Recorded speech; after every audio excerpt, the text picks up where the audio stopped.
Whole meeting for March 3rd, 2026 is hereby called to order at 5:04 p.m. Will the clerk please call the roll? Alderman Barrero. Here. Alderwoman Garza. Here. Alderman Masiacos. Present. Alderman Nunez. Here. Alderman Franco. Here. Alderman Seville. Here. Alderman Benuelos. Here. Alderwoman Smith. Here. Alderman Bug. Here. Alderwoman Bade. Alderman Larson. Here. Alderman White. Here. Mayor Lash is present. Outstanding. We'll let Alderwoman Bade get in her seat and open her laptop. The audience crowd just doubled. Okay, next approval of the minutes. Agenda item 260111, approval of the minutes for Tuesday, February 17, 2026. So Committee of the whole moved. meeting. Is there a Second. motion to approve the minutes for February 17th? The motion was made by Alderwoman Smith, second by Alderwoman Garza. All in favor? Aye. Any opposed?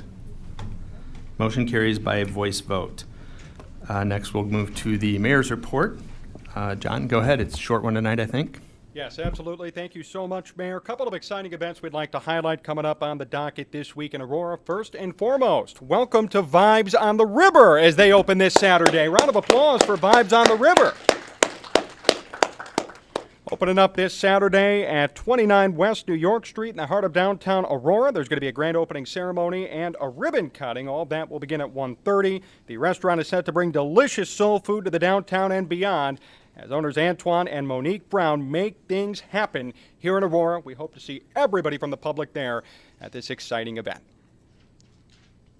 A save the date out there for Aurora Green Fest. It returns on May 2nd. The city is partnering with the Mayor Sustainable Aurora Advisory Board and Aurora Green Lights, which is an affiliate of the Conservation Foundation. 100 plus exhibitors will be on hand, helping festival goers to learn more about energy efficiency and saving the planet. You can find out more information at auroragreenfest.com. The festival is currently accepting vendor and exhibitor applications. So local artists, jewelry makers, artisans, environmental groups, and local government officials are encouraged to apply. Local businesses are also able to sponsor the event. They could do so at this time. All of that information is available publicly online at auroragreenfest.com. And finally, this Friday at Aurora Public Art, a new exhibit is set to debut that spotlights Women's History Month. Riverine, a confluence of women artists on the Fox, will showcase 27 different local female artists, the likes of whom include Ward 10 Alderwoman Shweta Bade, Mays Mayhew, Helen Ratzlow, and more. The opening reception will feature live music as well. That's going to take place this Friday from 6 p.m. to 9 p.m. at 20 East Downer Place. So 3 cool things happening here in Aurora. We hope the community can be a part of that stuff coming up.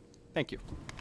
And also, Aurora Downtown is coming up with a list of bars. We'll be doing pub crawl for St. Patrick's Day, and we'll make sure to get that to you in your email coming up and sending out a press release as well about what's happening in downtown Aurora for St. Patrick's Day. The city's not doing a St. Patrick's Day parade. For the last 2 years, we've had less than about 100 participants, so instead we're doing something more mirrors a pub crawl with the Aurora Downtown organization that's been being put together. Mayor, point of order, could we do have scouts with us. Could we do the pledge, please? We kind of skipped over that. We don't normally do the pledge at the committee of the whole meeting. I suppose if there's a young leader who wants to lead us in the Pledge of Allegiance, we can do that. Mayor, that's Cub Scout 643. In what? That's the troop name, 643, Cub Scouts 643. Okay. Want to welcome them here. And if they can all stand.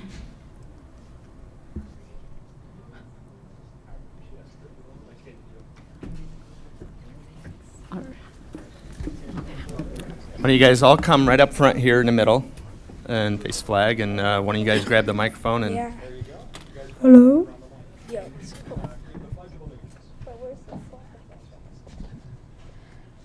I pledge allegiance to the flag of the United States of America and to the republic for which it stands, one nation, under God, indivisible, with liberty and justice for all. Where did I put the mic?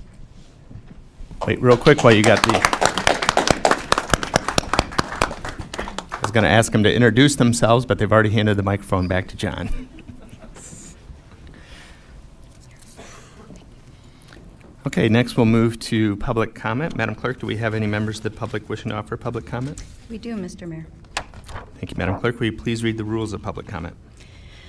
Pursuant to the Open Meetings Act, all persons shall be permitted an opportunity to address public officials under the rules established and recorded by the council. Under our rules, any person may address the committee of the whole for up to 3 minutes with a maximum of 30 minutes allotted for all public comment. No person other than the timekeeper or the chair for the purpose of maintaining order may interrupt a person recognized for public comment during his or her comments.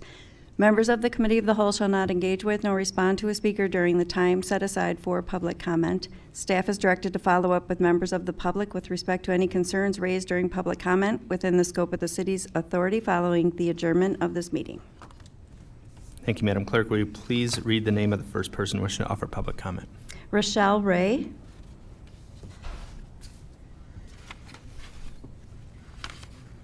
Welcome, Ms. Ray. You can take either podium.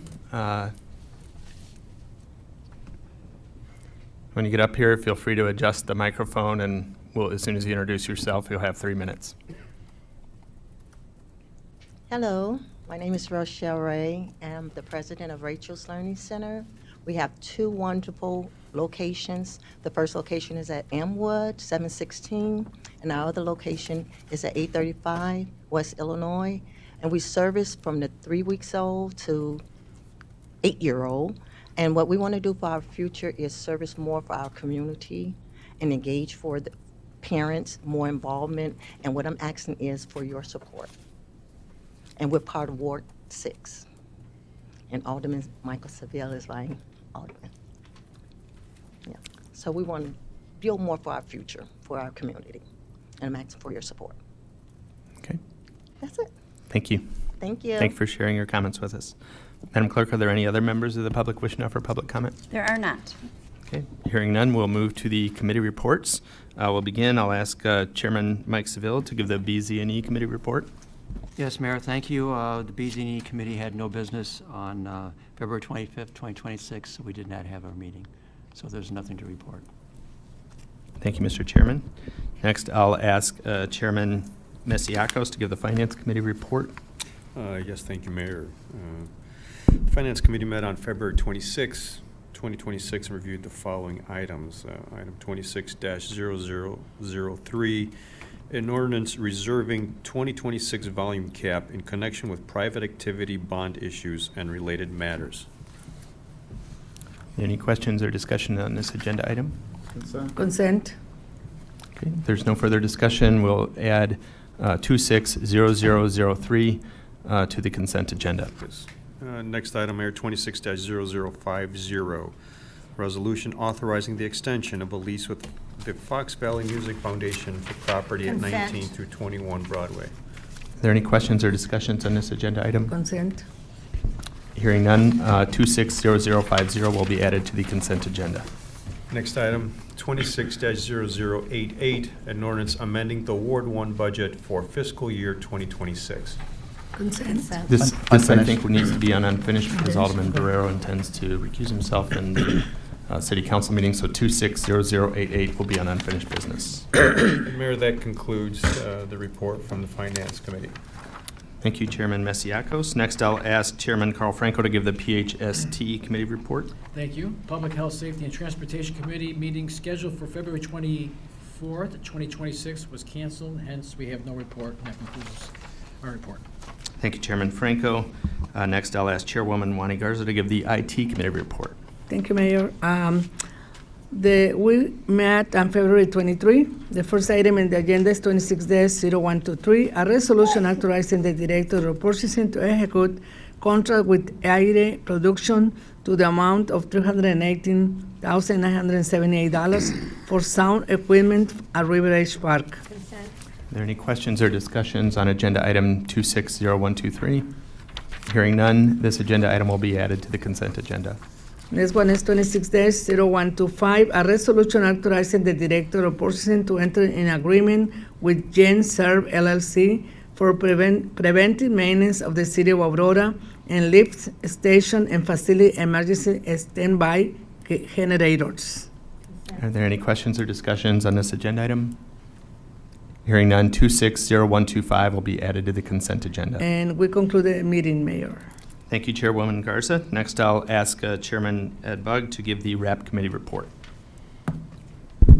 Thank you, Mr. Mayor.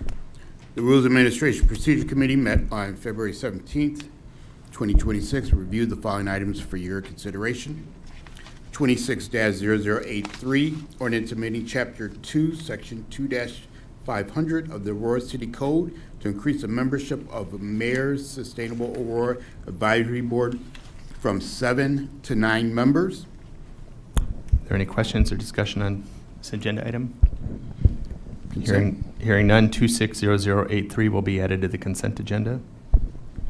26-0099, resolution authorizing the appointment of Lee Katavu and Toby Gill to the Deferred Compensation Administration Committee. Any questions or discussions on this agenda item? Consent. Consent. Agenda item 260099 will be added to the consent agenda. 26-0106, resolution authorizing the reappointment of Pedro Rodriguez to the Aurora Veterans Advisory Council. Are there any questions or discussions on this agenda item? Hearing none, 260106 will be added to the consent agenda. Mayor, just a quick question, because I see a few more coming down here for Veterans Advisory Council. There was a concern about the amount of individuals, correct, last time it came before us? The last time it came before, COW. yeah, it got There sent was 10 back and there was positions some and 4 people discussion being if, appointed. so we just broke this out into individual members that were, Okay. But how many positions are open right now? That's what I want to get at. Nick, are you here? Pardon? Staff. Staff.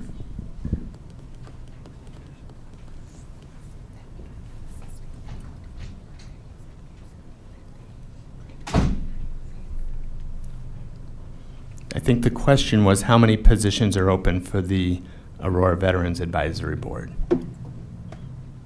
Is that an accurate question? Is that the question, Alderman? Yes. Thank you. Good evening, Nicholas Shar Thompson, Deputy Chief of Staff. So give me one moment while I pull up their particular board.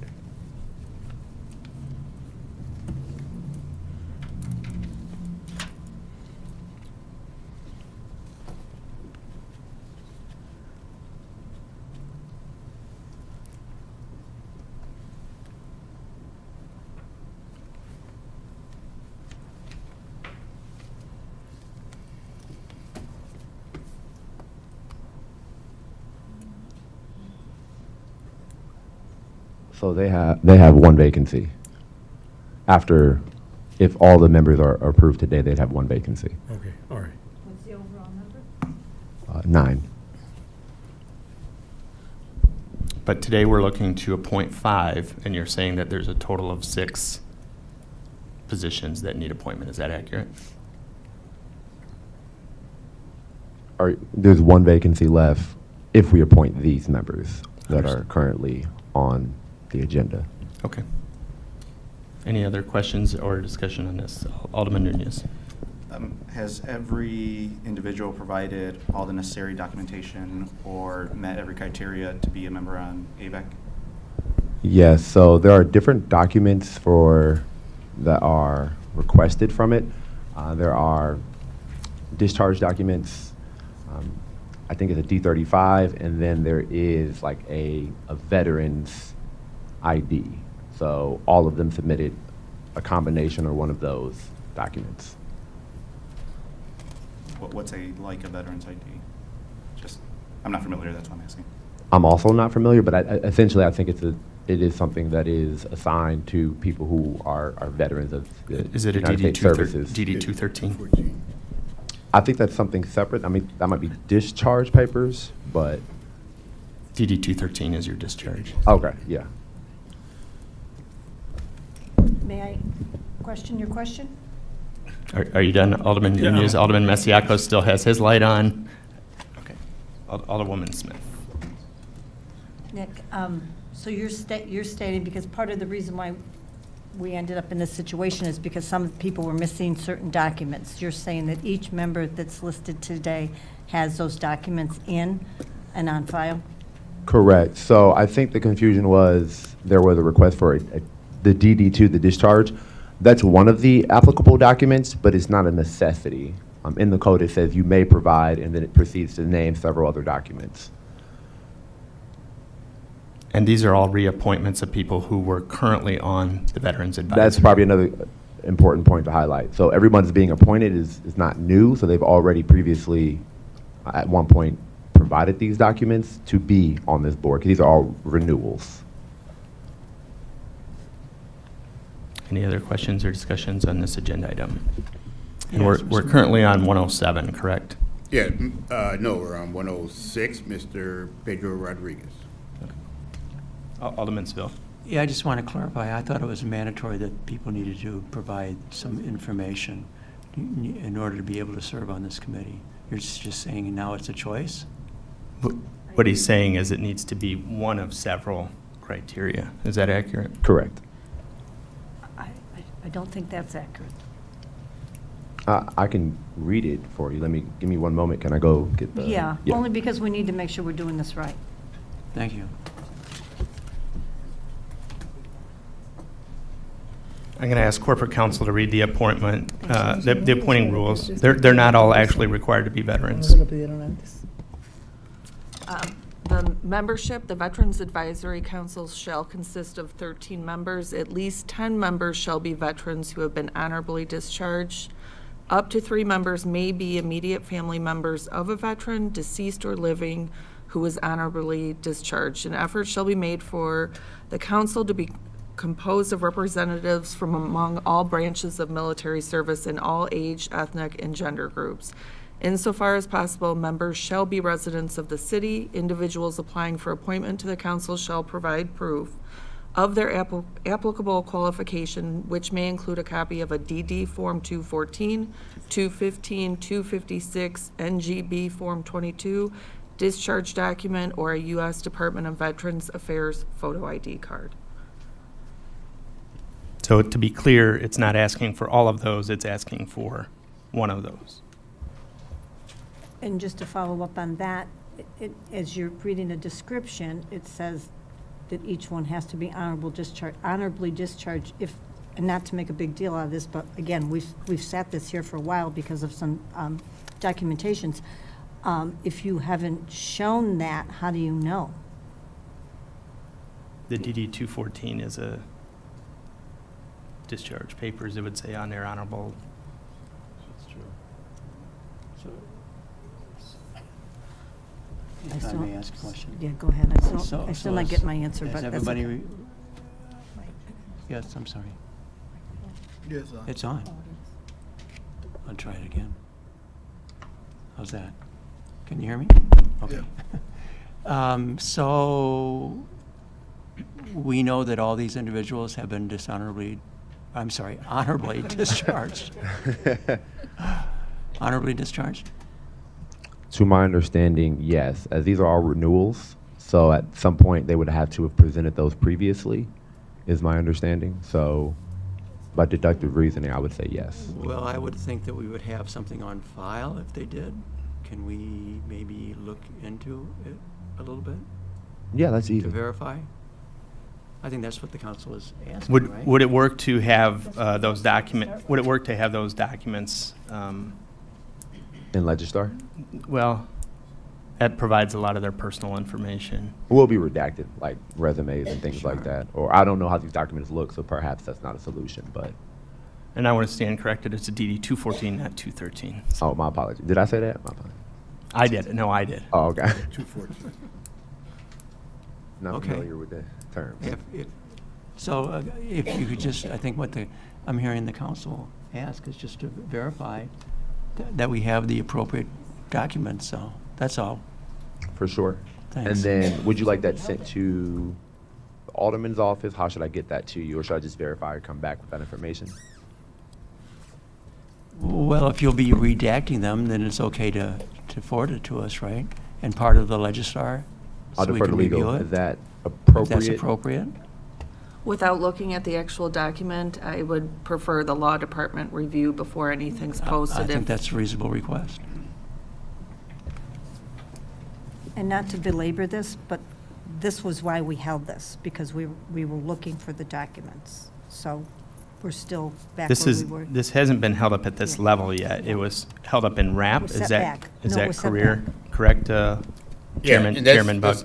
that's, For clarification, that's not the reason it was sent back. It was sent back to separate the 5 names, and so each person could be reviewed individually. If there's an issue with one person's DD 214, that was not brought to the chairman of RAP. So all of these were separated. You have 5 names put forth in front of you. We looked at each of them, each of the 5,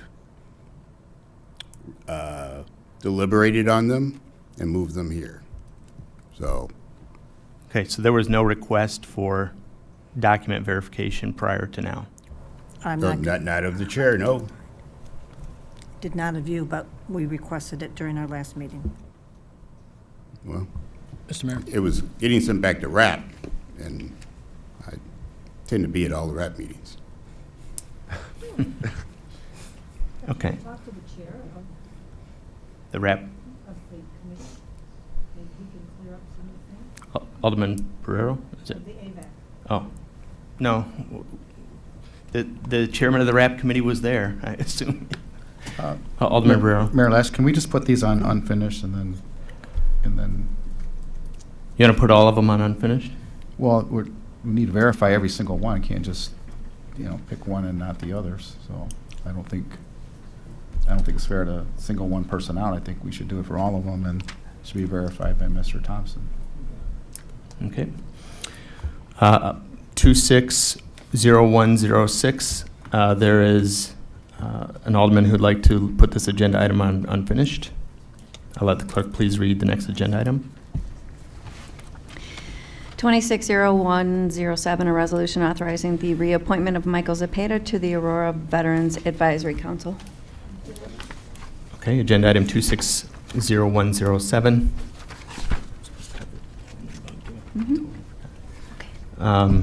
260107 will be put on unfinished business. Chairman Bug, my apologies. No apology necessary. 26-0109, resolution authorizing the reappointment of Oscar Murray Jr. to the Aurora Veterans Advisory Council, unfinished. Agenda item 260109 will be on unfinished business. 26-0110, resolution authorizing the reappointment of Curtis Wilson to the Aurora Veterans Advisory Council, unfinished.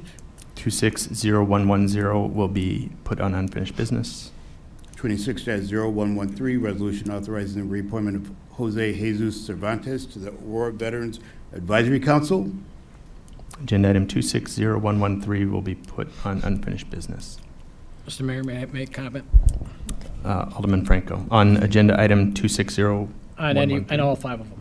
Sure. So I don't know about the documents, that document conversation, I don't remember ever having. It's pertinent, it just came up recently. But I do remember that part of the concern we had was because when we're going to put people on a board or commission, chemistry is important. And when that board or commission in unison says, maybe a certain individual does not represent what we need, is not doing what they need to do, might not be the best fit for us, I feel uncomfortable upsetting the apple cart, taking chemistry that might not be there and upsetting it. So that's kind of where I think we put it back to RAP. But this is good information now that we need information. So I don't want to belittle that, because I think that's very important. And anybody who's been on boards or commissions or all that kind of stuff knows that when you work well together, it's better. So I just don't want to let that go. And I think there might be a situation here. So if we're going to do unfinished, we have a week to look at the information. I think we should do a little bit more research on the other things that could be involved with this, because I feel uncomfortable putting somebody in the committee if the committee doesn't want them. It's just hard to work that way. So that was my opinion, and I thought that's why this all came out. The extra information on documents is good too. So I just want people to know that's what I thought was happening going forward. So I just don't want to make it about the documents. I think there was more that met the eye. So. Understood. I would encourage the council to look at the qualifications of the individuals, and if they have a problem with those, that's probably the most important thing to consider. I mean, it's fair to say there's not great chemistry even on this council all the time, and hasn't been in the past, and that's part of being on a board as well. So, Alderman Bug. Yeah, I appreciate that.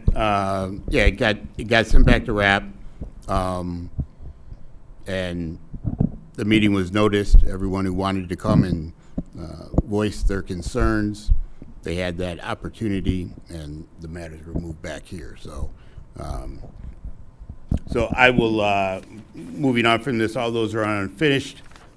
Just for myself, I will ask legal, so we don't go down a wrong path, that we also request those same documents from the existing members, because these are reappointments. These aren't new members. So if you're going to ask something now of these appointments, you're going to have to make that same request for every existing member on the board if they're being reviewed at this time or not, or we'd be putting ourselves in a not very good light. So we're going to, if you're requesting it from one of the members, you're going to need to request it from all of them. Okay. Next item, 26-0116, resolution authorizing the appointment of Jenny Park to the Asian American, Native Hawaiian, and Pacific Islander Advisory Board. Consent. Any questions or discussions on this agenda item? And 26-0117, resolution authorizing the appointment of Mercedes Walls, Jamil Morales, Raymond Bronsky, and Keenan Cooper Gilmore to the Aurora LGBTQ Advisory Board. Consent. Are there any questions or discussions on this agenda item? Hearing none, 260117 and 260116 will both be added to the consent agenda. Thank you, and that concludes the RAP report. Thank you, Chairman Bug. Okay, the next portion is a held item that's been held at COW level for quite a while. I'll ask the clerk to please read the next agenda item on that's been held. 250779, an ordinance amending and adding sections 2-185, 15-130, 320, 321, 322, and 15-354 of the Code of Ordinances of the City of Aurora pertaining to the disclosure of economic interest, campaign contributions, lobbying, and the use of city property and the city seal. Okay, I know that this agenda item has been discussed at length at the RAP committee level. It's been held here. Are there any questions or discussions on this agenda item? I do. Chairman Franco? We can, happy to begin with a presentation if the council wants to start there. I just know it's, That would be fine. That would be fine. Are there any members that haven't seen this presentation? It was back in October. Well, this presentation did come in front of COW as well in January, on January 6th. So happy, and it hasn't adjusted since then. But happy to go through it again if you like. Yep. Okay. It has had many iterations. This is, it hasn't changed since December.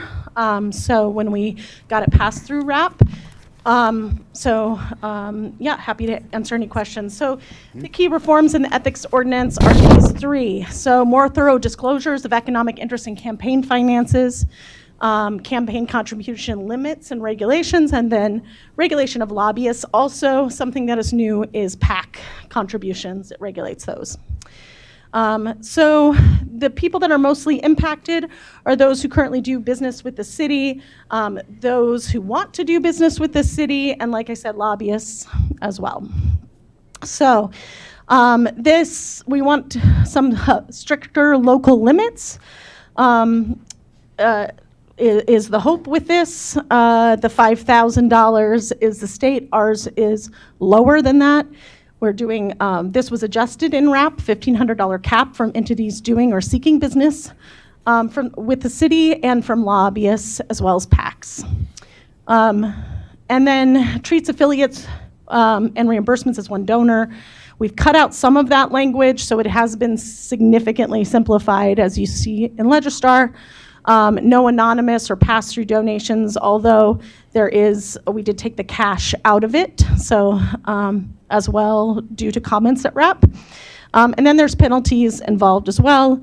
There's two separate penalties. One is $100 a day, and then the other one is if it's falsified information, but I can go through that. That's $1,000 a day, up to $5,000. So a covered person is tied to the state law when a person becomes a candidate. That's either circulating petitions or upon first receipt of campaign or PAC contribution. Initial disclosures due within 15 days of being a covered person due to that definition.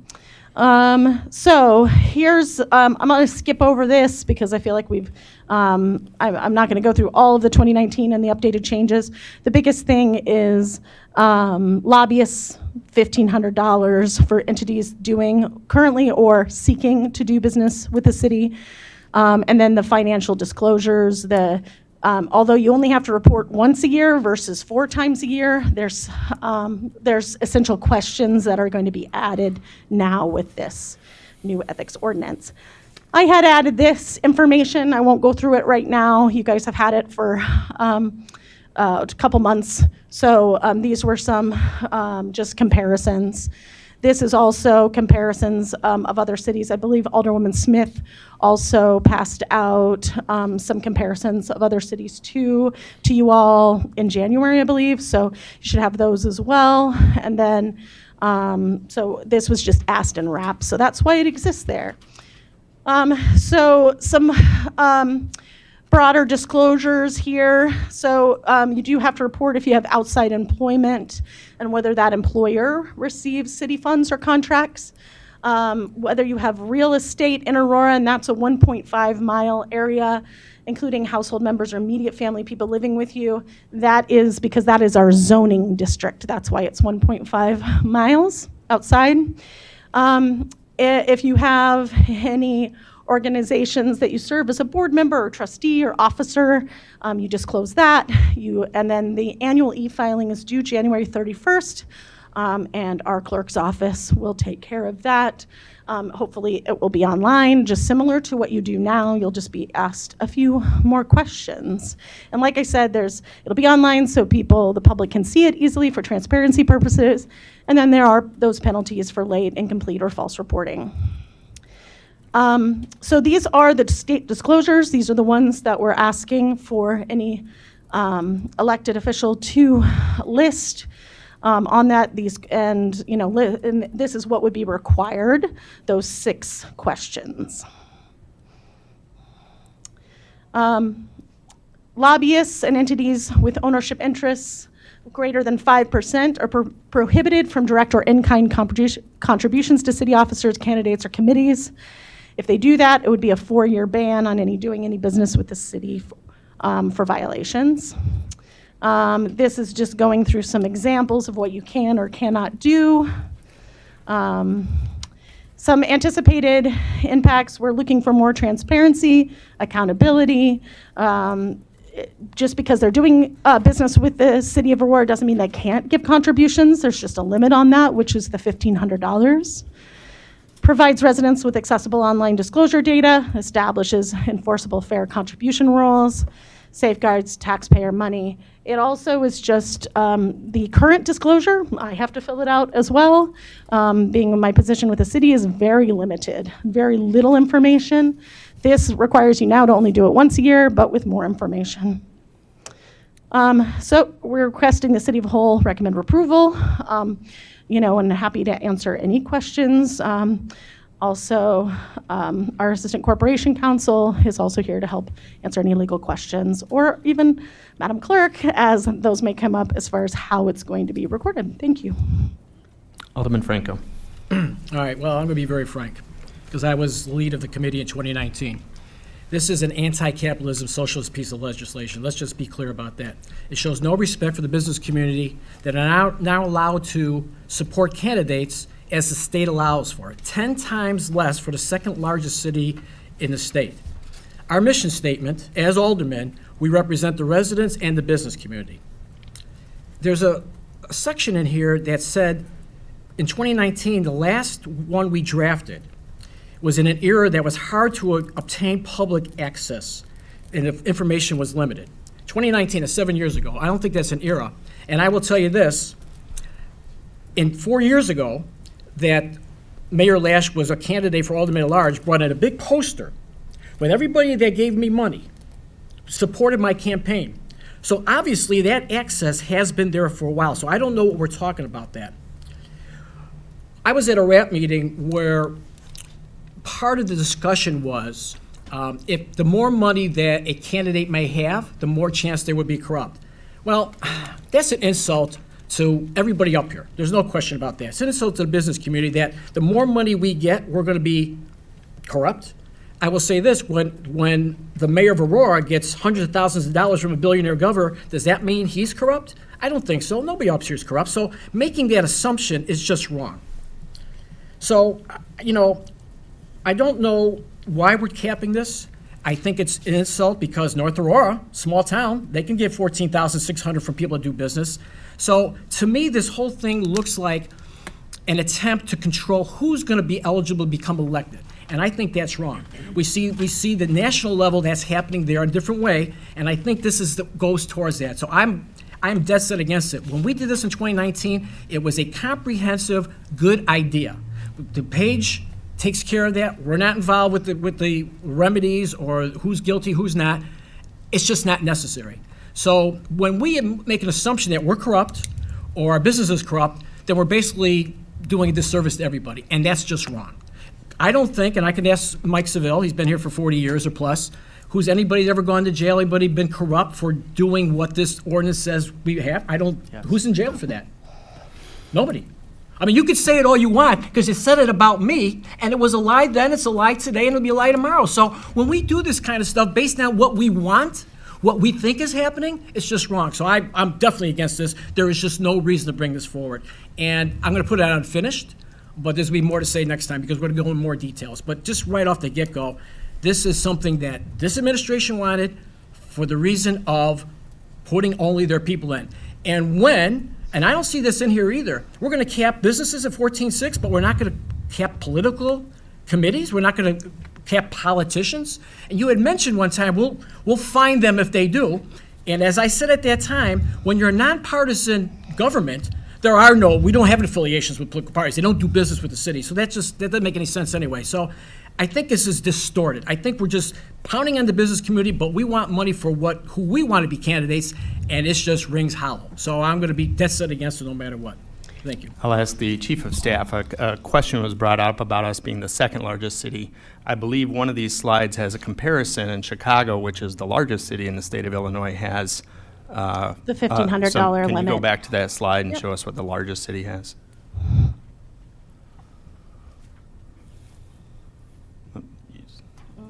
Sorry, one more.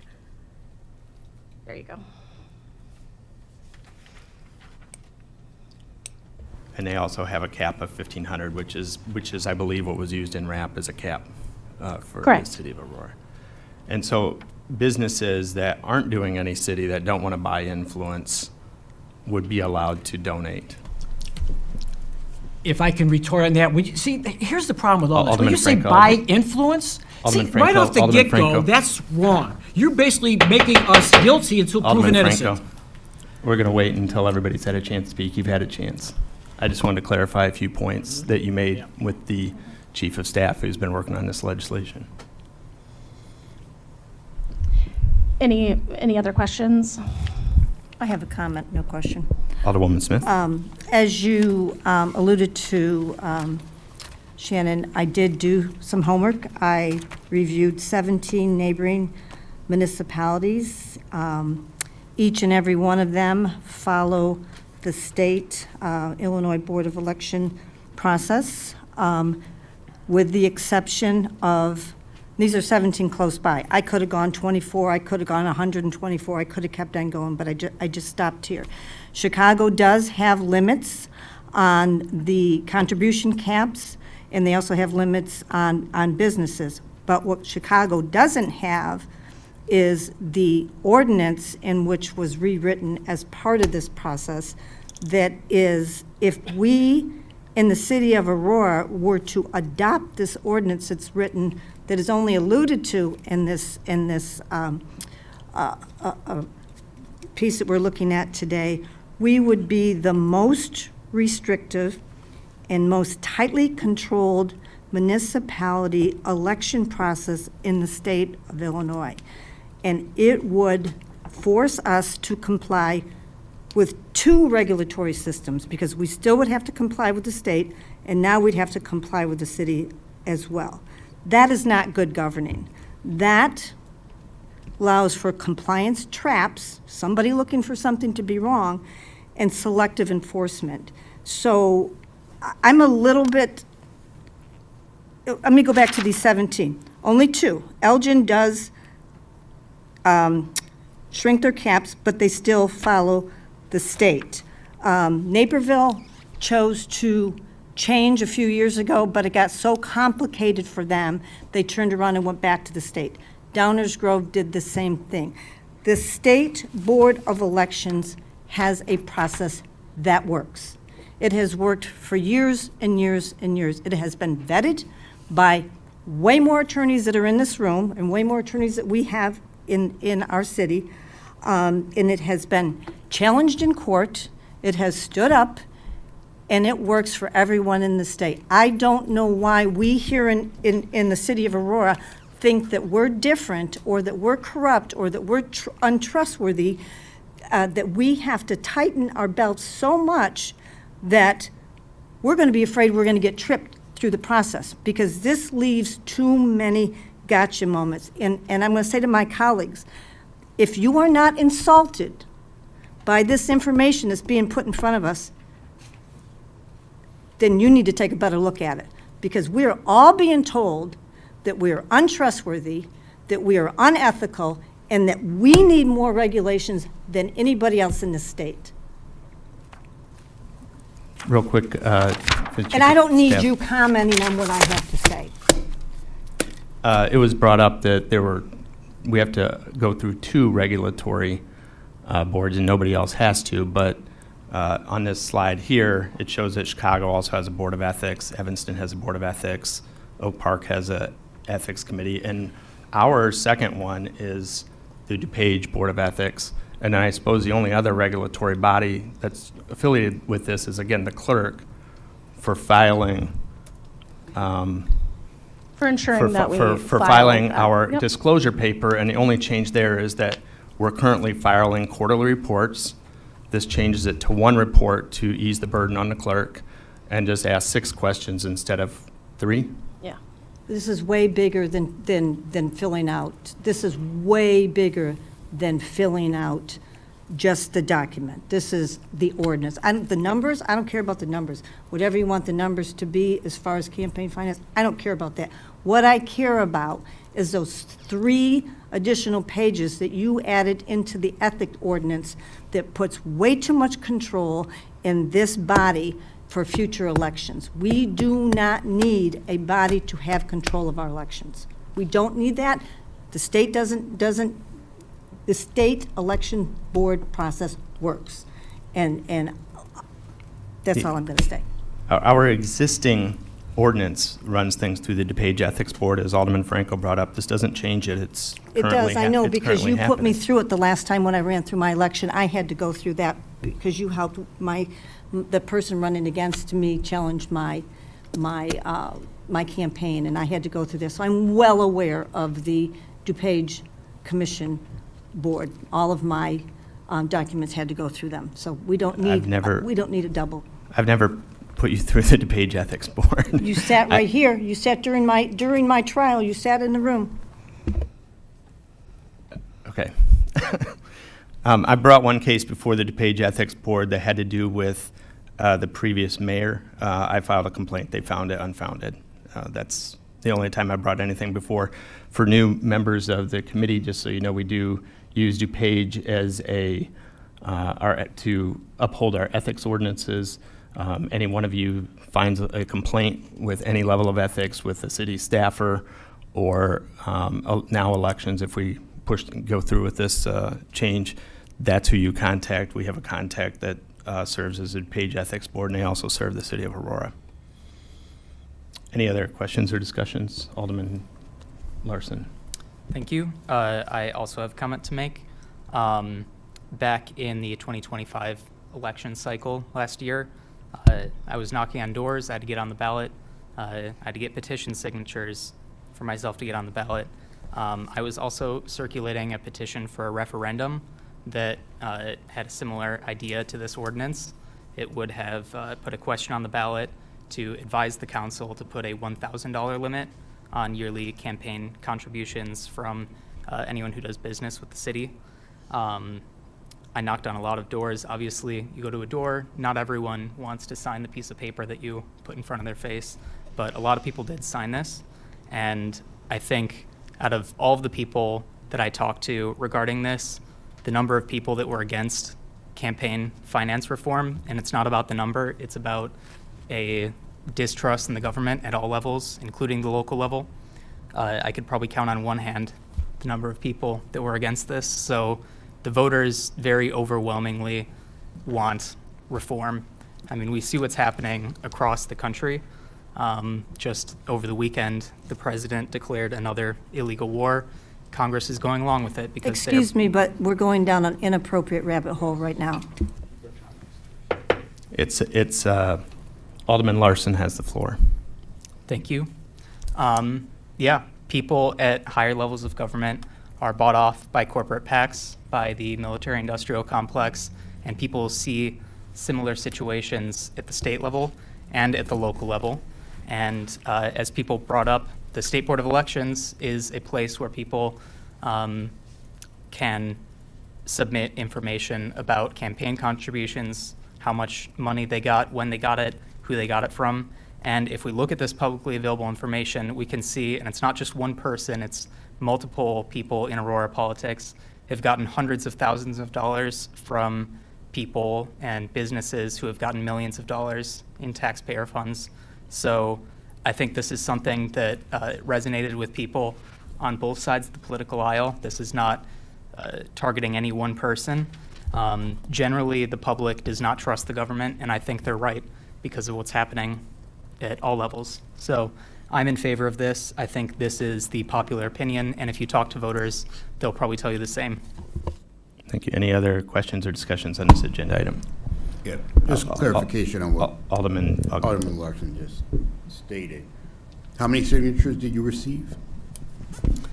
I don't know how many I received in total. Or the group that you were working with? It was, I believe, 1,200, 1,300 something in that ballpark. It's way more than that.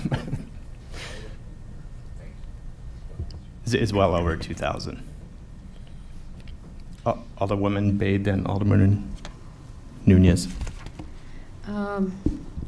First, I want to understand what's the purpose of this. The state already has the rules.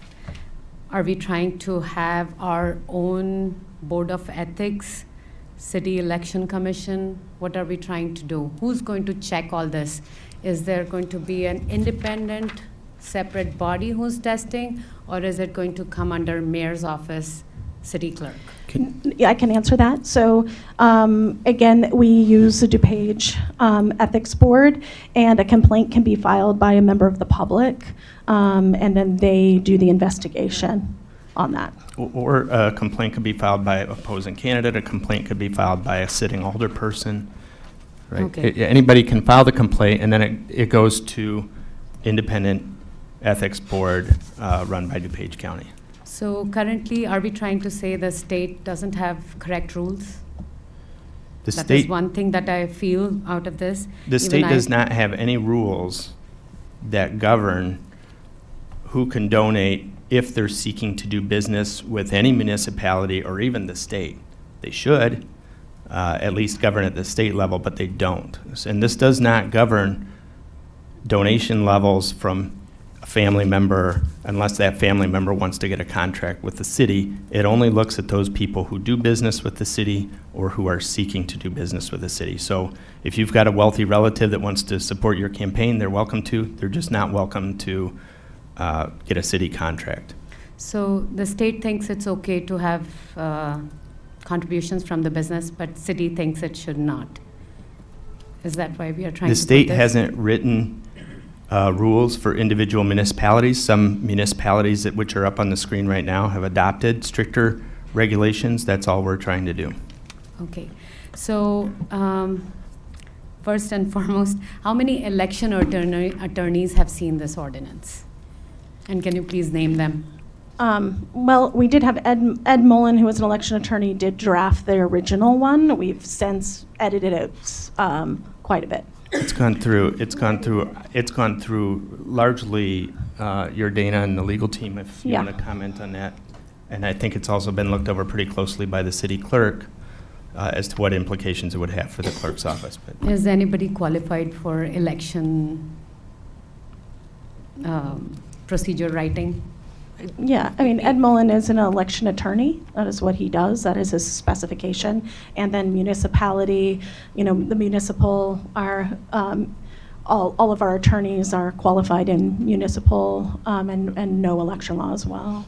So I see a lot of things which I can go over. Maybe it'll be really long meeting if I go over every discrepancy between state as well as understanding of this or things that are missing. First off, covered is defined differently. It's been mentioned at the committee also. The definition of covered, I checked with the state legislation, and they said covered is not when you start circulating your petitions. So we are adding that. Correct. I did it based on. Sorry, let me finish. Okay. Before even somebody becomes a candidate, you are making that person give out all the information to the city. So one particular group has the information that these people want to run. And maybe they decide to get the petition signed, but they ultimately don't want to run. You're not giving them an opportunity. You're making them declare everything within first 15 days. So what is your answer for that?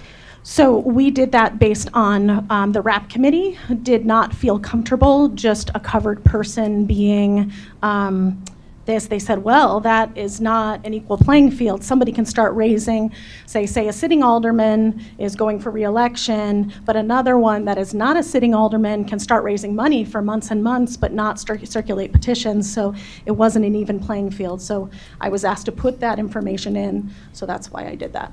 So when I asked, it was in line with the state. It was mentioned to me that it is, but it is not. So we are putting I'm sorry. a separate At what definition. point were you asked that? At RAP committee, I'd asked. So initially, it was not like that. We initially, the definition was exactly what the state's is. We added it based on Alderman's comments in RAP. So that was in a different revision of this ordinance. So a covered person should be when they have submitted the packet. Because a lot of people are rerunning, as you mentioned. They could be coming from a state level election and coming to this municipal level. They could have a big balance and they decide to run, but they can quit in between. even at the state level, you have to file your financials when you raise more than $5,000. Exactly. So long before you Yes. file your petitions, and the reason they do that is exactly the point that was brought up in RAP, is that it notifies all the other candidates where, again, is you're a sitting alderwoman, it puts you on a fair playing field with the person who may be challenging you. That now you know how much they're raising, and that's why the state did that, and that's why I believe the RAP committee wanted to see that Mayor, changed. That is okay. Like if they only form the committee when they have 5,000. Right now, if somebody donates $10, now they are bound to announce even before submitting the packet. So the state definition or the county definition is still okay for whatever raise. $5,000, you open a committee, you submit your packet, that's when you become the candidate, not before that. So you become covered when you are a candidate. Before that, you shouldn't be, like we are creating our own definition for being covered. So that was Correct. another thing. There is no mention of any political action committee. So we are supposed There to be is in there. nonpartisan. Yeah, the definition It is is- there, it but there is is in no there. limits. There's only definition, what it is, what it means. I went through it, and there is no limit like, okay, PACs political action committees can make 3,000, 5,000, whatever. And there is no mention of any pass-through contributions. So pass-through would be like any entity, any business can contribute to the PAC, and that PAC, again, contributes to the candidate. So basically, we are saying there are several loopholes if you want If you have alliance with any of the If- political parties. Certainly able to make, anyone would be able to make an amendment if they want to set that exact amount for PACs. Currently, there is none, right? I don't believe so. In the revision that we did, we cut out so much that I think There is that it none. is not in there. So Yeah. yeah, happy to entertain any suggestion as far as that goes. And again, So you would like to see that included? So I'm just seeing that it is just so open that Let's get you it, know, first it let's get is- legal's it is take on this based real on your quick. convenience. If it's passed through, if it's political, so we need to make sure whatever is in the state, we are following that again because so many set of lawyers have already gone through those rules and that particular language. Another thing is Hold on, I want to get legal to weigh in on the political sorry. action committee. If you are looking to put in amounts, we can add that in, but we would need to know what And- amount. I will also say PACs weren't originally part of it. Again, that was a request from RAP, so we put that in with the definition. Okay. And it probably would be good to limit political action committees who, only for the people who are doing business with the city, because that becomes a pass-through then, which I think we want to eliminate those. Another thing, we are discouraging all the businesses. Right now, business as well as allies, how do we know all the allies? If there is a new person who's planning to run for any election, how will that person know all the businesses that are doing business with the city? And amount, I believe it is 5,000 and over. So is this going to be provided on our city's website that 6 months later, these people are going to do business with us? Do not take contributions from them because you'll be disqualified. So in answering this question previously, because I think this question has come up several times in RAP, what I had mentioned is that it is the, part of it is the due diligence. Yes, we're going to be putting, if anything were to pass, we would make sure that that is published on our website. It's the diligence of the person that is donating, but as well as the person running for office and their finance chair, whoever that might be, that has to do the reporting to ensure that. The thing is, if you realize or somebody realizes an error, the best way to fix it is just cutting a check back, and then it's, there's no issue with the ethics. So is there a time limit? They need to cut the check back, otherwise you are disqualified in between, and then, so those things are not mentioned here. It's not disqualified. It would, that's Fine. not, Fines. it would be a fine, but what would happen most likely is there would be a report to the ethics, and maybe you didn't know that, right, as someone that was going up for reelection. You could easily, once you've gotten that complaint and heard about that, investigate and cut that check back. As far as a timeline, that would be up to the ethics board. But we can also write that in, I suppose, if anybody has an amendment. Ethics board? Real quick. Is the DuPage Ethics Board? Yes. Yep. Okay. Real quick, hold on, I want to clarify one thing. If a new company comes online I think what she was saying is if a new company has made an agreement, say somebody's running for office and they've made an agreement to somehow get city business afterwards, that person donates above the $1,500 limit, then we prevent that company from having a contract with the city for a period of, is it 2 years? Or 4 years. Yeah. So that's another way that this is handled to make sure that the person didn't buy access over the course of 4 years. So again, Mr. Mayor, like business as well as the allies, so how does a normal person who's planning to run first election would know that these are the allies of that business? So I think one of the point mentions that business as well as all the allies, so I don't know how many businesses Walmart is allied to or some other business allied to. How do we, like, is it like just make the person disqualified because they just don't know? Again, there's no disqualification, Fine. except for the business itself, wouldn't be able to do that. But again, it is the possibility that a check can be cut back, so they don't suffer that consequence. Is there a specific part of the code that you're referring to when you say allies? We It don't is use that mentioned language. in Subsidiaries, one I of the- believe. Yeah, Yeah, subsidiaries. subsidiaries, so sister companies. Some businesses, affiliates. some businesses do have subsidiaries specifically so they can qualify for veterans preference, women-owned business preference, minority-owned business preference. Some have a union house and a non-union house. So there are businesses that are subsidiaries. And so if a subsidiary were to donate and you were not to know, I mean, the choice is, correct me if I'm wrong, they can return the donation or they are banned from doing business for a period of 4 years. Correct. So how will they know that they were subsidiaries? Maybe 3 years later, they come to know, and that's when they've already spent the money on campaign. Well, we have a ethics ordinance that'll get a lot of publicity and it'll be clear People will on know. the city's website, along with all of our other ordinances. A lot of times when there is a business that wants to do a business with the city, there are NDAs they don't want to disclose until everything is finalized, and it could be during election time. So again, it could be after some time they come to know that these companies are going to do business with the city. So we are going to add some statements with all the businesses that if you are giving any contributions over this amount, so the businesses will be aware, right? Is that what we are going to do with this? We could also include it in the contract and the RFP. For the businesses. We can include it in the RFP, so when they go out, they know that if they've donated, then they're not eligible. Over That's the legal? limit. Yeah, that's legal? Pardon? That would be legal?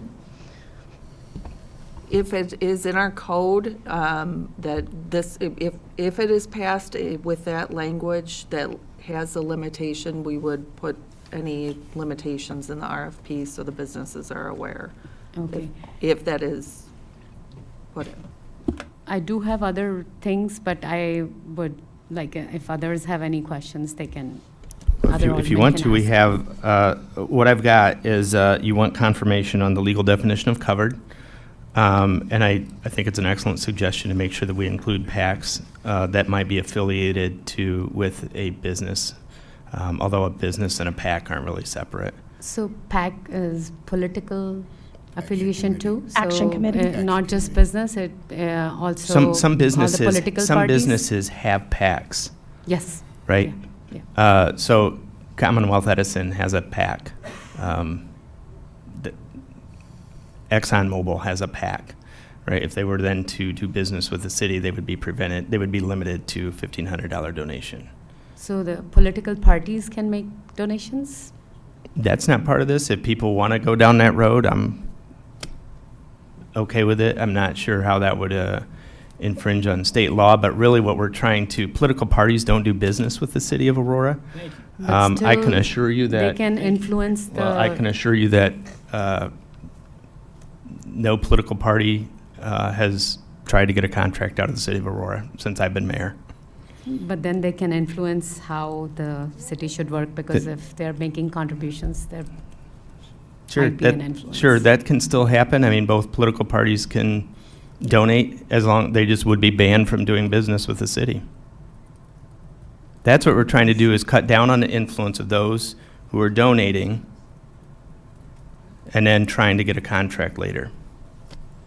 And I'm strongly with us following the state law, all of the state rules, and DuPage County Board of Ethics. They are taking good care of all our issues, so I'm for that.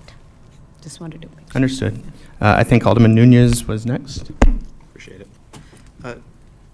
Shannon, could you define doing business or seeking a contract?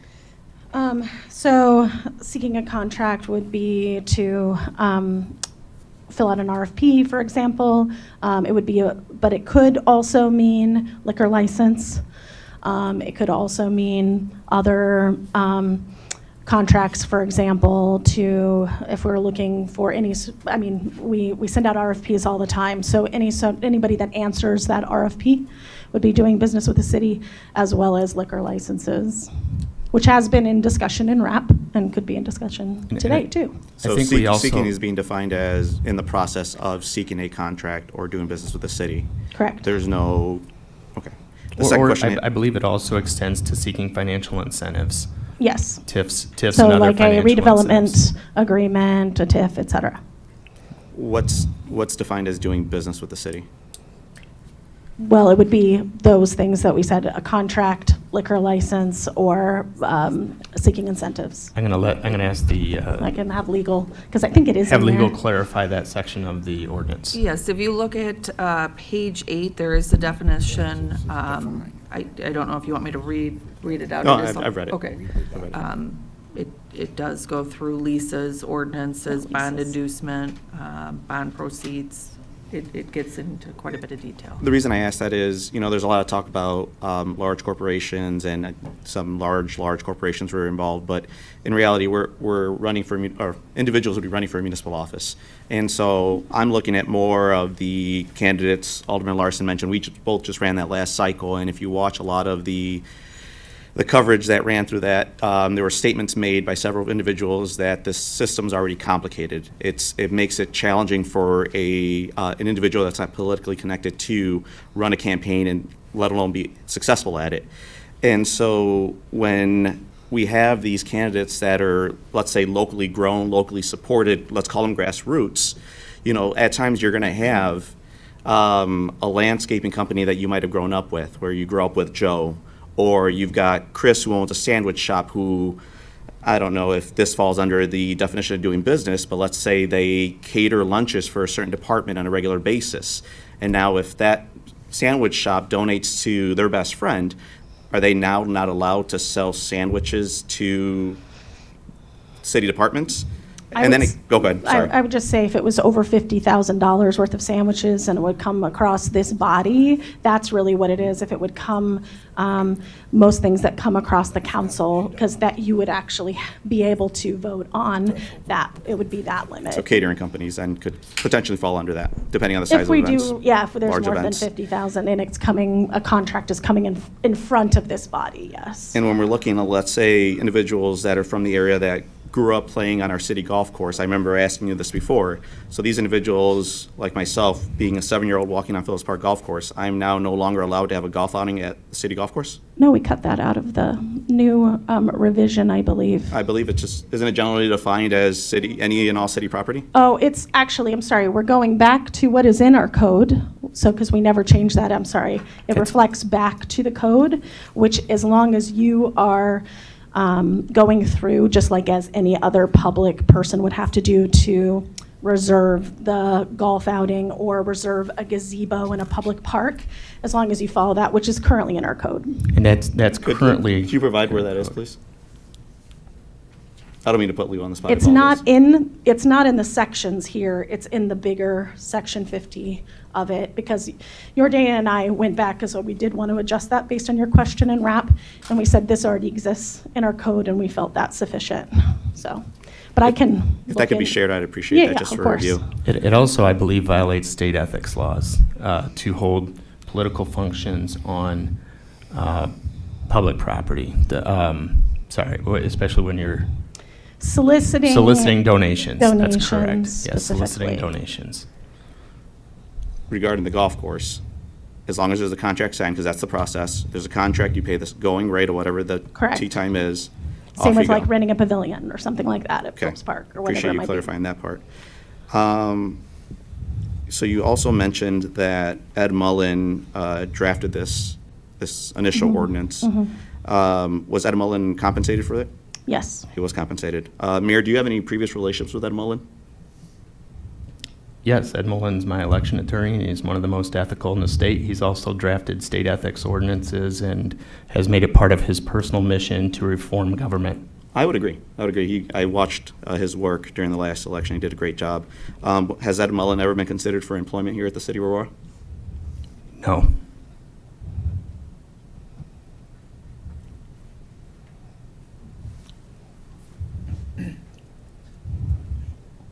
No.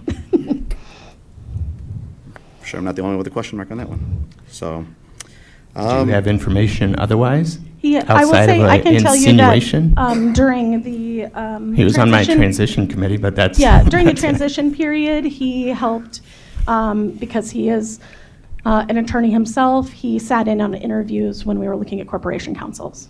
And he was not compensated for that time. He did it on his No, he was own not. volition. He also sat on the mayor of Chicago's transition committee and provided valuable insights throughout that.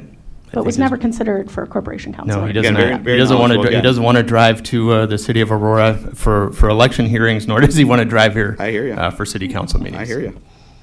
And then the last thing, I guess, when it comes to the number of individuals that questioned the ethics in local politics and all that, I'd like to think that we would all agree there's a huge opportunity with all of our constituents in providing them with as much information as possible. I know when I knocked on doors, the number one question that was brought up to me was, what's an alderman do and who's my alderman? And that's no strike against any of the aldermen up here, but we have a huge educational opportunity. And so when we go to knock on doors and we're pushing different topics, it's very easy to get constituents to listen to what's being heard at that moment. But whether or not you take that extra step to educate them and point them in the right direction for information, that's different. I had 2 students that were writing papers on this very ordinance, and by the end of our conversation, I asked them if they could share their reports with me when they completed them.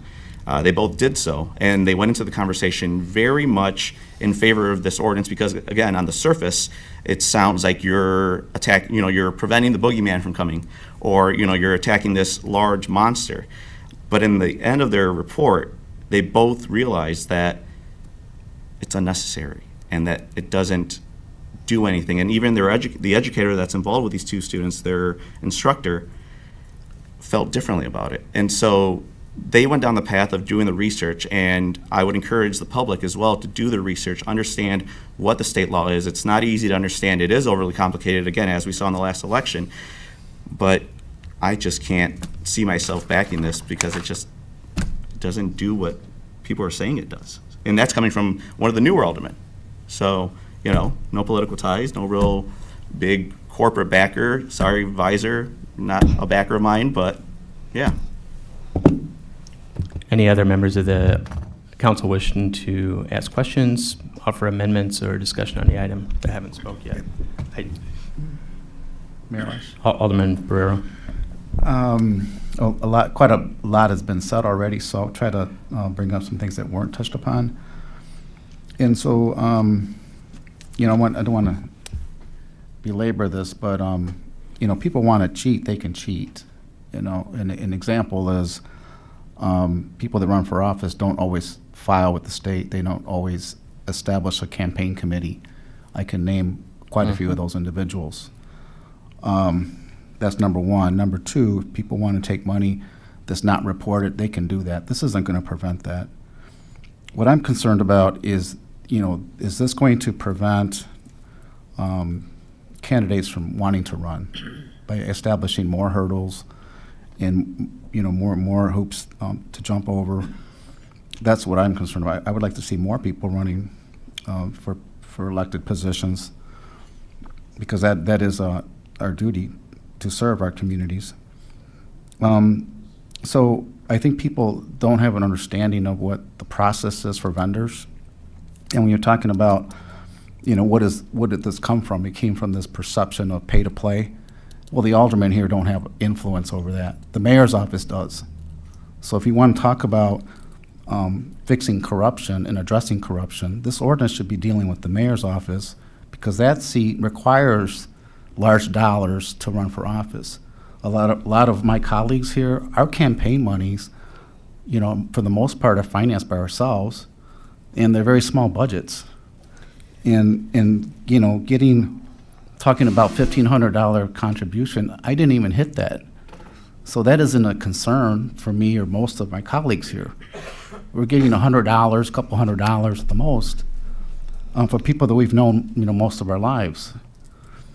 And so that, I don't think that's addressing anything. It's making it, you're penalizing the council when it's really the mayor's office that has control over the contracts and what comes before us. All those processes get vetted through the city staff. We're talking about RFPs, RFQs, going out to bid. We have nothing to do with that until it comes to us, and then we're dealing with the lowest vendor, right? And so that's what I wanted to address, right? So we don't have influence over that. And then I wanted to say that, the issue with the petition, and I was in agreement with the petition about limiting campaign contributions with businesses doing business with the city. And I agree with that, but this goes way beyond that, and this isn't, how did it mushroom into all these other things that we now have to do, disclosing, what our debts are and who we owe money to and those kinds of personal things. I mean, that's enough to tell, to have people be discouraged for running for an alderman position. And so as you look at this thing as a whole, we're not addressing the thing that really started this. And then having to, be involved before you even decide to be a candidate just because you picked up a petition doesn't mean you're going to file it and end up running for office. I've seen that happen many, many times where people are on the fence. So you're just adding additional roadblocks and barriers to people wanting to, do something good for their community. I will just say that the mayor is also would have to follow this ethics ordinance as well.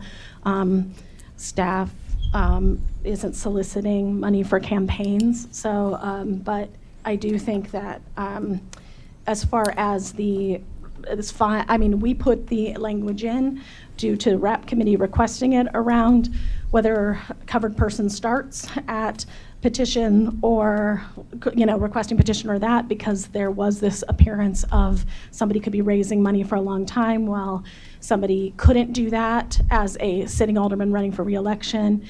So we just put that in. Certainly there could be an amendment to take that out. Alderman, I want to address one thing real quick about ease of access for the ballot. In the past, both Alderman Nunez and you brought it up about making it easier for people to run for office. I agree 100%. In the past, the clerk's website has not included the minimum signature number, both for citywide and for aldermen. We're going to put that information out before the 2027 election and make sure it's published and make sure that anybody that wants to run for office can, to try and reduce that barrier, because we saw it in the last cycle where there were legal challenges and people didn't know, and even some attorneys. So that'll help reduce one of the barriers. I would agree with that. The county does a good job in providing that information for county board members. Correct. County and some of the school boards do. They provide minimum, so at least you know what your bar is. You know what the rules are for circulating. At least we have that information that will make it easier for people to at least know what they're getting into. With respect to the requirement for reporting what fits on a petition and then what has to happen legislatively to make what works on a petition come out, I think are two different things. With respect to the requirements, I mean, for the disclosure, and there's also state disclosures that we have to deal with, and there was a even more complex disclosure form that was put together, I think, back in prior to 2023 that was required, and it just created a lot of work for the city clerk. So the goal is to reduce that, but I don't know that any of these questions are incredibly cumbersome. And if there's one in particular that you feel is too cumbersome for a person, I would like to know what that is, because I'm open to amending it. They all had a reason when they went through draft form. Well, I still had questions at the time we were reviewing this in RAP, and it was moved forward. So I was not in favor of it moving out of committee at the time. So, are there any specific changes that you'd like to make? I mean, I think I feel like the aldermen need to be held to the same account as the mayor, and I'll tell you why. Is because in the past, not me, but in the past, mayors have held fundraisers for aldermen and invited their donors, which is why they sometimes wind up on that. The same players wind up on that donation list, and then those companies also just happen to have contracts with the city. There's been some newspaper reporting around an incident with a City of Aurora business, and I'll be happy to share that offline. That shows aldermen coming in with one vote, a series of donations and fundraisers held by the mayor, and people changing their vote. It happened here not too long ago. Thank you. Mayor? Go ahead. If I may, Alderman Nunez brought up the golf course example. I just want to let you know it is currently in the code under section 15-330 under section G. The prohibition shall not apply during any time that city property is rented to a political organization at fair market value for the purposes of conducting political fundraising activity. So that is currently in the code. I'm not sure we put the whole chapter 15 into this. We only amended part of the parts mentioned in chapter 15. So that's why you did not see it in there, but it is Chapter currently 15 is in. lengthy. Yes. So we are allowed to host fundraisers at the golf course at Garfield Park as long as we pay the fair market value to rent or do business at either. Correct. Yes. Thank you. Alderman Bug. Thank you. And then, First, I want to respond to Alderwoman Bade, who had some great points.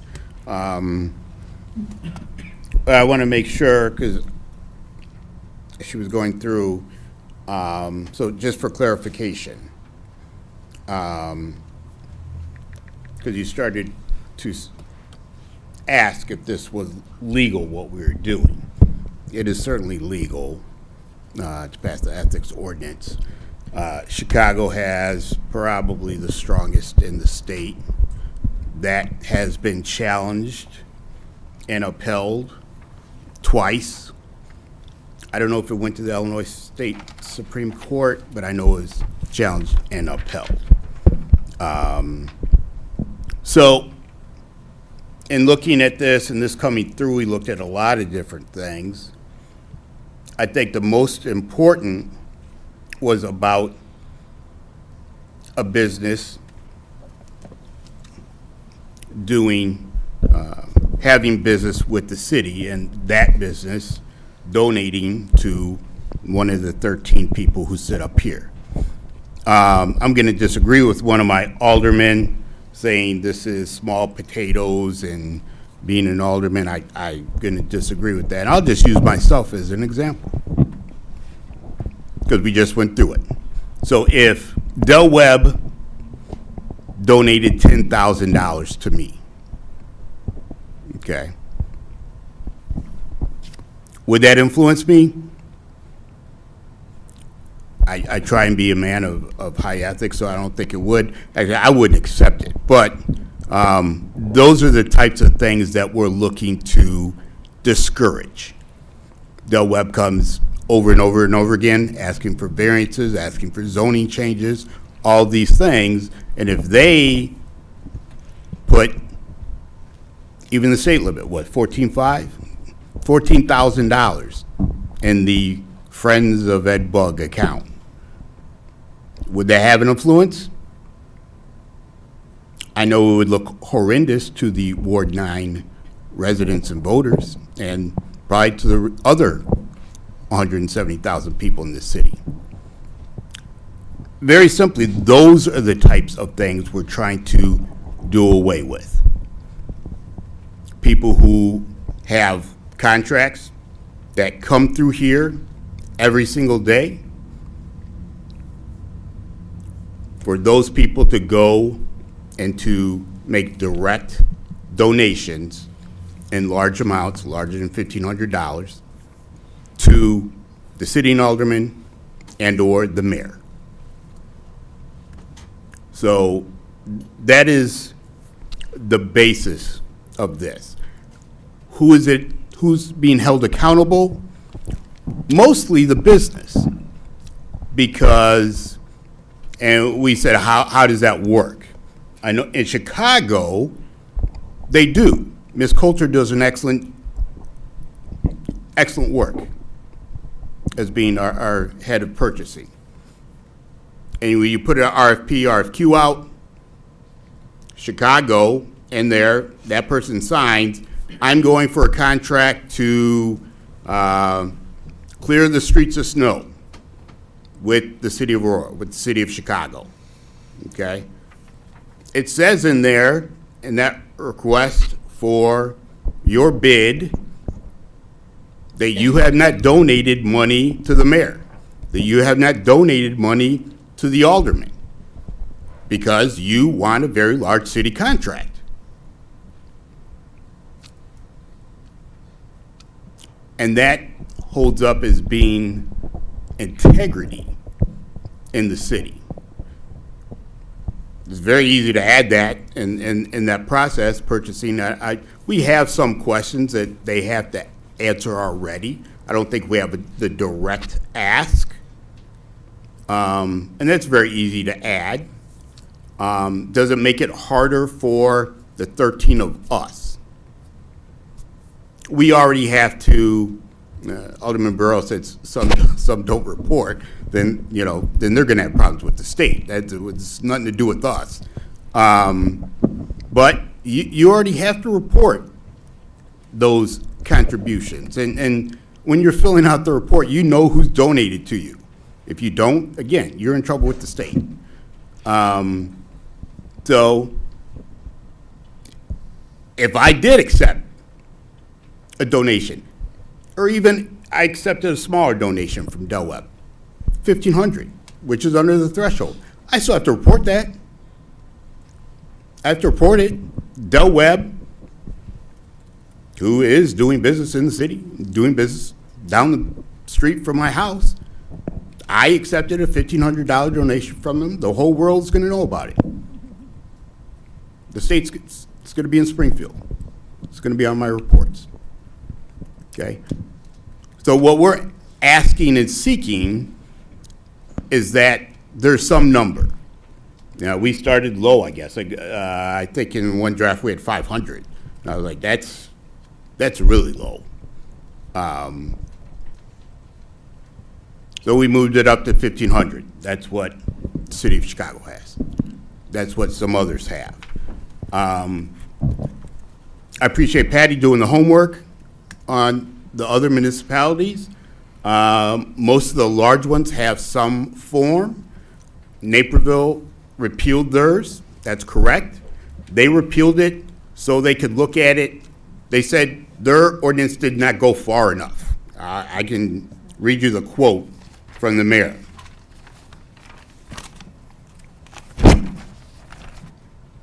Current Mayor Scott Worley argued the ordinance was not doing its job, suggested bringing forth a new set of guidelines for disclosing campaign funding. We must admit what is on the books today is simply not working, said Worley. It's not fair providing transparency because it is riddled with loopholes and workarounds. We can all judge and vote on a new policy if when a more viable, fair system is proposed. So Naperville is going to go back and look at this and create something stronger, not weaker than they had, stronger. That's the reason that it was repealed, and that's what the mayor over there is doing. Elgin has an ordinance, and as I said, Chicago has the strongest one. So kind of all these other things, like I said, a number of things were taken out of this. One thing that does need to be added back, and I appreciate Alderwoman Bade bringing it up, is the pass-through. And actually, we're seeing that a lot right now in our current elections. So if, again, using my example, if Del Webb created a PAC, Del Webb sent $14,000 to that PAC, and then that PAC donated $14,000 to me, I would have a donation from the PAC, not from Del Webb, although you know where the money came from. That is what a pass-through is. And I don't think we want pass-throughs either. We don't want those types of, it's the same influence. They're just creating another layer in between. But Del Webb is still trying to give me $14,000. So very simply, that is the basis of this. Some people said they want to see some things changed. I recommend you put an amendment forward. This isn't going to go anywhere today. And I may draft a pass-through piece to stop that. But I can't see any drawback from limiting those who are seeking large contracts with the city for them to be limited in the way they could donate to the 13 people sitting up here. It has nothing to do with your mom and pop down the street. It has nothing to do with those businesses. If you want to donate $50,000 to someone sitting up here, then you're not seeking a contract with the city. That's all. You can make the donation. You just can't seek that contract then, and vice versa. You want to have the big contract, then you don't donate more than the limit to the 13 people sitting up here. That's basically a breakdown of what we have in front of us. Any other alderman wish to make comment before we go second round? Alderman Mesiacos. Thank you, Mr. Mayor. I'll try very hard not to reiterate something that I've heard already and I want to talk about. But you can. But I would like to just also say, like the majority of us here, we have a fair amount of experience running over and again and again. My concern is what happens if you decide to run the week of filing? And the week of filing is the week of Thanksgiving as well. This could be very, and I like to use the words mayor's term, cumbersome. It will make it more cumbersome than before. That's my concern right now. First thing that comes to my head, because I know an individual that did that. Myself, I never had green pasture thoughts of running for office. I was far from it. Decided to run Tuesday evening at the urging of my wife, my spouse, the week of filing, and trying to get information to figure out what's required, what's not required, because I really don't want to get in trouble. As easy as you make it sound, oh, you just write a check back. Well, there's a lot of residual concerns that happen with that too. You bring friends on the campaign team, and how do they decide, oh yeah, Ted, I'm going to read these rules. Yeah, no problem. I'm going to be your campaign treasurer. I'll be your campaign chairman. That's my first thought that comes with that. Because the reality too is, where do you come with, when we talk about contribution limits and with the state, what keeps someone who is not on the city council, who has the ability to raise a lot of money to run for mayor here at the city? Can we go with the first question first? I think you had asked what happens if somebody decides to run around Thanksgiving? No, that's a statement. Okay. That's a statement, because right now I think it's cumbersome, potentially cumbersome for somebody who wants to run at the last minute for alderman. But ultimately, the prize seat is mayor, and what happens with the mayor, what's going to keep other aldermen from trying to raise some money potentially? And the campaign contributions are not just for campaigns as well. They can be used for helping out in the community. It's been done before. Give money to a non-for-profit, for example. Tom Weisner was known for that, doing it very quietly as well in the past when I first came on board.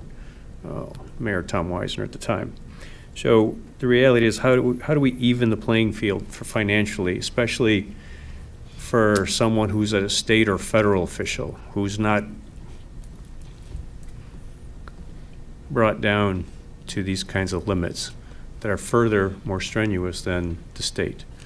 Now, I don't have any issue with, and I've talked about it at RAP, with someone, maximum donation of $1,500 if you're already a vendor with the city. The state of Illinois, you cannot bid on a job if you've given money to any elected officials or officials in the previous 3 years as well. And if you get caught, which they typically catch them because it always gets audited somewhere along the line, from what I understand, you're banned for X amount of years and your name's on the web page too. Anybody and their grandmother can see that you're banned from bidding. You do it a second or third time, it gets worse and worse. They have punishments for it. So my biggest thing is, also, what is going to happen, when we look to run? And all of a sudden, an alderman can only collect, and why should an alderman be kept from running for higher office as well, i.e. mayor? And they can only raise maybe 10, 15,000 over a 4-year term or a 2-year term, or 2 years into their term, and say, okay, now what? You have a state legislator who ran, for example, I use a state legislator who I respect, who had a lot of money, a state representative, about 12 years ago, 10 years ago. And how do you compete with a war chest like that when it's all said and done? When we're aldermen, I think we've seen what happens with money. Yes, a mayor can buy money, or I should not buy money, but try to buy a seat by throwing a fundraiser perhaps, if that's what we're trying to say. But the reality is, you still have to knock on doors. I think we saw in the last election, maybe some money was raised for aldermen from a mayoral position, but it doesn't always succeed. So if we're trying to achieve something and to try to solve something that really is maybe not really 100% foolproof thought, that's my concern when it's all said and done. But this is my question for you as well. You mentioned that it also, how does it relate to city department heads? Because you said you have to file a form as well, the 3-question form additional form that we have here at the city. How does that affect you? Does that affect all department heads? And I'm saying that because I don't know how this legislation relates to department heads. We talk to people we hire here, or before we hire. We ask them. I know there was a question once where a candidate was asked, do you have ideas for a higher office? And the answer was no. And lo and behold, boom, $12,500 from large campaign contribution from a city vendor for unsuccessful bid. Effort to run for office. So how does that relate here for city staff, department heads moving forward? Because I'd like to know that too. We talk about mayor, we talk about the alderman. What about city staff, and how does that affect them, this ordinance? I'll let Madam Clerk answer how it affects. It's not just department heads, it's other city staff as well.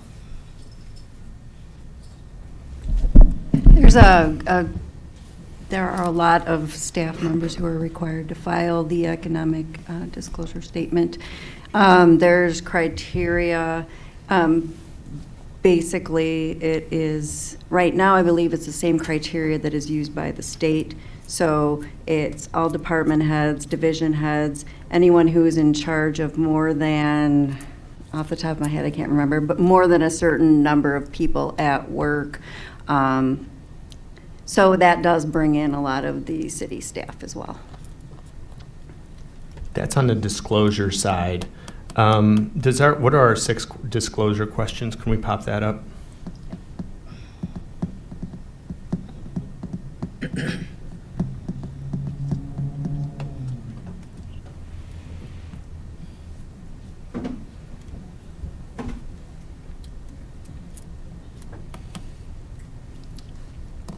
Alderman Masiacos, are you suggesting that we should also require staff to indicate if they have a political action committee? I mean, I don't know that as staff we can prevent anybody from running for office. Well, the key is this is a working committee, and we're putting a lot of thoughts out there. And if I was out there watching this meeting, I'd be like, okay, how does that affect staff as well? We learned how it affects the mayor's office. We learned how it affects the aldermanic offices. How is that going to affect the city with potential state or federal officials? I mean, that's question one, from coming and dominating the scene as well, and them getting involved in helping out and giving big campaign contributions to aldermen also, or a federal official as well from their campaign. So, or maybe running more so. I know we have limits here for contributions, but what's going to keep them from running for this office? We have you're going to say, oh, why does why would a congressman want to come to Aurora? Well, they make about the same amount of money. They don't have to travel. Why wouldn't they want the job? Potential for a second pension as well. I mean, there's a lot of advantages there if someone's interested in doing something like that. So those are the types of thoughts that come into my head when this is all said and done. And what I would want to know, how does it relate to city department heads and also state and federal officials that may be also trying to get a position here on the city council moving forward. So because the answer to some of the cumbersome thing or question, or I should say subject you brought up, the key thing is, especially in my line of work, is sometimes you don't know what the answer is, or what's the question. You don't know which question to ask, and we've had a lot of confusion. We had an election commission that provided a lot of information, leveled the playing field for anybody interested in running. Thank goodness that was around when I first ran. Ever since then, it's been more of a challenge to figure out how to run for alderman for re-election, let alone for the first time. We're trying to get information from from the city. The city, you call the clerk's office. Well, you have to look at the state website. And if you need, and I'm not an attorney either, but if you need to find out information to your questions based on reading the state websites, who do you call? And I appreciate you saying you're going to put some more information on. It sounds like you want to go back to what the Aurora Election Commission used to do. But I think there needs to be a little bit more clarification so people understand moving forward with that. Because sometimes you don't know if you have what kind of question to ask either. And that's the other key to all this. We used to go to the Election Commission, or I should say, the Election Commission before an election would invite anybody from the public to come, and they'd have at least one or if not two sit-arounds, and they describe everything required for you to run, what to keep in mind when moving forward. Discovered that after I was elected. It was great for re-election. 2 years later, re-election effort. But my first time out, I was clueless. I did not know where to go. I just happened to luckily stumble upon someone who was able to help me out in an attorney when it was all said and done. So again, it's what question to ask. How do you know which question to ask when it's all said and done? So, and if I hope we're not trying too hard to level the playing field on the financial basis. Again, because of the state and federal non-requirements, perhaps that similar requirements we're talking about here for someone who may be a state representative, a state senator, U.S. congressman. And I don't think a U.S. senator would kind of come here, but to this level back. But real quick, the clerk wanted to clarify why we didn't put information up on the website before. Yeah, so we were always told by our legal counsel, our election counsel, not to put that information and not to provide it to candidates as far as how many signatures were required. And I do recall, because I've asked it too, and I knew that was the legal department's advice, but we never explained to us where it was rooted from. So the plan moving forward is to do our own research by an election attorney. We actually just talked about this in the update. It won't be Ed Mullen, and it won't be Oldelson and Sturck or Murphy, whoever. But we will get a competent election attorney to review the numbers from the previous election that impacts it and publish it and try and be as helpful to those people who want to run for office. I'm not sure that we want to hold little how to run for office ceremonies at the city of Aurora, but I can say that my personal encounters with the current clerk is she's always been very helpful when I've had questions in the past, and I think as long as we maintain that professionalism and treat everybody fairly that comes before with questions, that we're not leading them astray and giving them the necessary packets that they have. With respect to this ordinance, the city of Chicago has easy to understand graphics that lay out how their ordinance plays out in common sense way, and we can certainly do that if the ordinance passes as is or with amendments as we're talking about, to make sure that anybody that comes to the clerk's window to find out how to run for office understands it and makes it easier for them. What we have to be cautious about is giving advice because that could later be used in the hearings if that person's petition packet is challenged and they say, well, the city clerk said X, Y, and Z. So the law can be stated matter of fact, but we're also not here to provide election advice on how people can run. Yeah. You can. Just one point of clarification. It wasn't the law department, it was outside counsel who always gave us advice on how to conduct the elections. I wanted to hit on one other question that you brought up, which is a state or federal person wanting to come and run for local office. The federal level, they would have to create a state PAC. They can't use their federal PAC. And I know that there are limitations about how much federal money can be moved to a state or local per federal laws. I don't know the number anymore, but back when I ran for federal office, I knew it pretty clearly. As far as a state, say a state rep or state senator who might want to run for office, they would also have to, well, I guess they wouldn't have to set up a new committee, but they would have to change their committee to say that they're running for the local office. And if they don't do that, then any member of the public can challenge it. And the State Board of Elections will compel them to change it and can also fine them. It would be as if they were raising money to run for the state office while their true intention was to run for the local office. They have to make that change in their paperwork at the state level. Well, I'll tell you where Does that answer the question or come close? Yes, but in terms of leveling the playing field, how's this? This is where the thought came from, but I don't know how the military-industrial complex falls into this, so that term comes into this conversation. But if somebody at the federal, state level has all these relationships with bigger companies outside of Aurora that work outside of Aurora at the state or federal level, like Alderman Nunez says, they've known them for years and say, hey, they're buddies, they're friends, and say, hey, I want to run for this, believe it or not. I'm going to retire from this and I'm going to go over there. I need some help.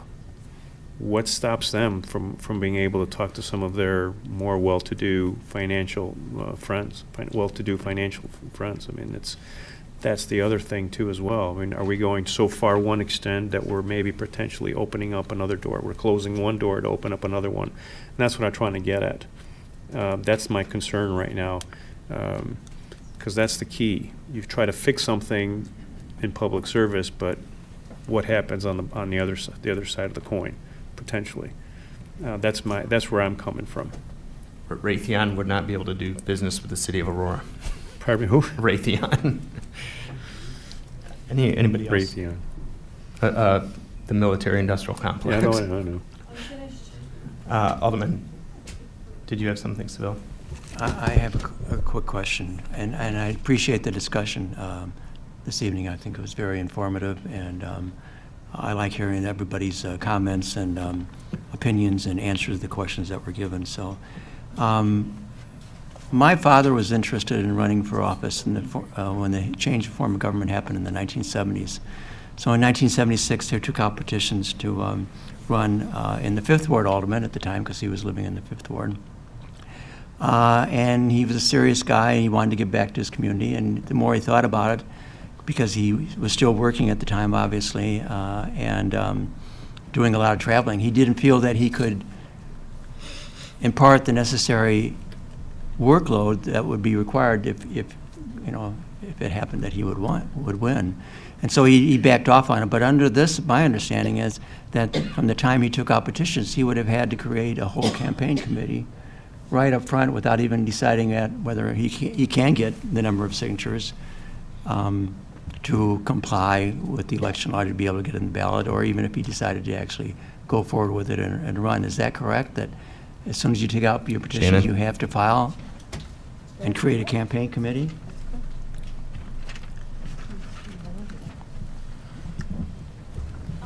The state definition is once you start circulating petitions. So yes, that's a state definition. We added that it's or you receive your first contribution.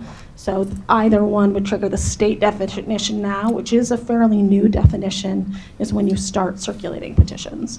So everybody has to do that now anyway? Correct, according to state law. I don't think people are doing that. That's but if they're not, if there's no finance, if they're not, they might be, they have to put their paperwork in, but they may not have any contributions to report yet, for example.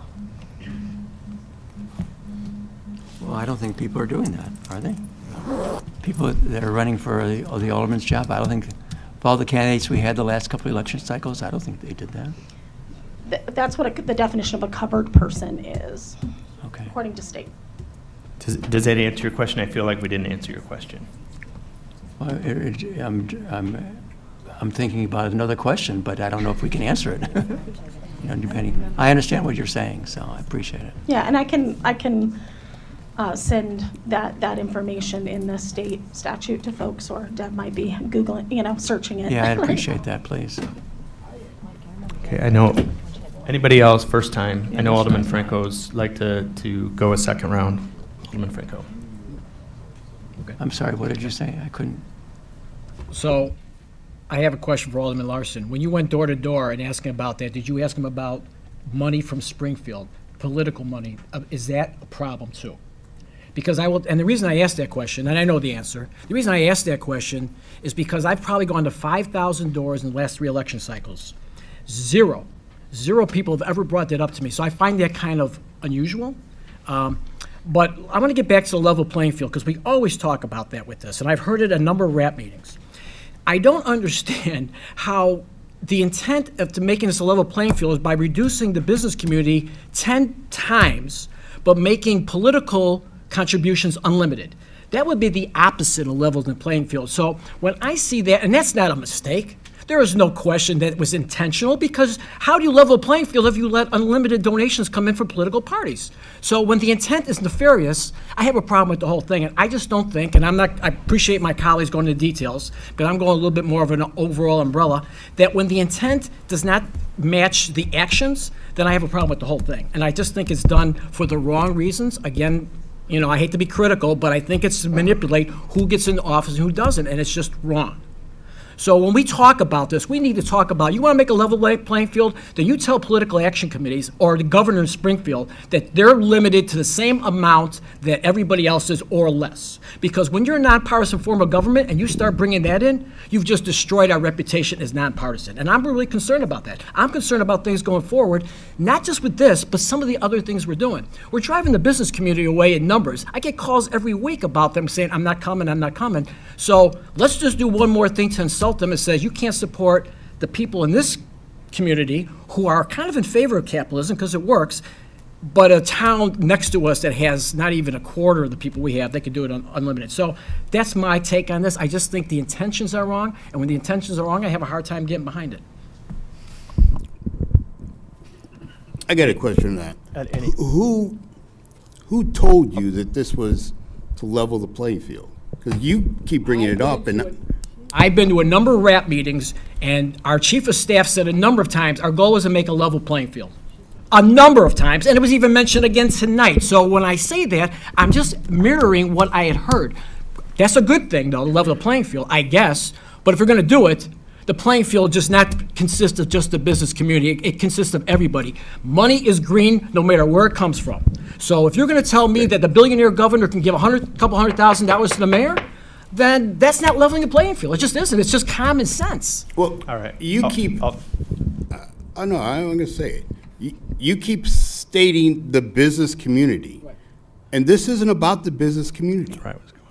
It's not. It's about those who are making donations to the elected officials. That's it. If you don't want to, if you want to have the contract with the city, have the contract with the city. You don't donate to the 13 people up here in a large amount. So the state of So Illinois it's- says there's that's okay for everybody thousands- else, right but now, not for there's us. thousands of businesses, I won't say hundreds of thousands, but tens of thousands of businesses in the city who do not donate to the 13 people sitting up here. And if you want a large donation, those thousands of businesses are the ones you want to go talk to get your donation in your pack. So how does that level, I mean, how does that level the playing field? I mean, we're talking about limiting something 10 times less than the state. Think about that now. It's already a state thing. I'm gonna And yet answer your the question political about part leveling can the give playing field. anything they want. That's the opposite of leveling the playing field. What would level the playing field, if we're gonna let politics get involved, then let's make that 14.6 unlimited. What That we're going would to be do, leveling the let playing me be field. very clear about what the intention of this is.